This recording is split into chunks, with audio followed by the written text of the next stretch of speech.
అందరికీ నమస్కారం.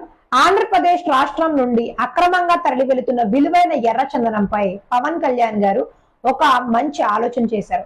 ఆ యొక్క ఆలోచన ఏంటంటే ప్రత్యేకంగా పర్యావరణ అలాగే అటవీ శాఖను ఎంచుకుని ఆ శాఖలపై ఉన్న అక్రమాలపై అధికారులతో సమీక్ష నిర్వహించారు. ఈ సందర్భంగా తాజాగా నూతనంగా ఒక కొత్తగా పోలీసులు ఎర్రచందనం దొంగల్ని అదుపులోకి తీసుకుని వారి నుండి ఎర్రచందనం దొంగల్ని స్వాధీనం చేసుకున్నారు. ఈ విషయం తెలుసుకున్న డిప్యూటీ సీఎం ఒక నివేదిక కోరారు.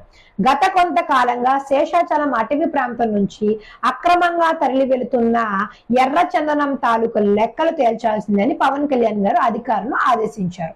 అలాగే చిన్న చితక తలకాయల్ని మాత్రమే కాదు పెద్ద తలకాయలను కూడా పట్టుకోవాలంటూ అధికారులతో నిర్వహించిన సమీక్ష సందర్భంగా డిప్యూటీ సీఎం పవన్ కళ్యాణ్ గారు ఆదేశించారు.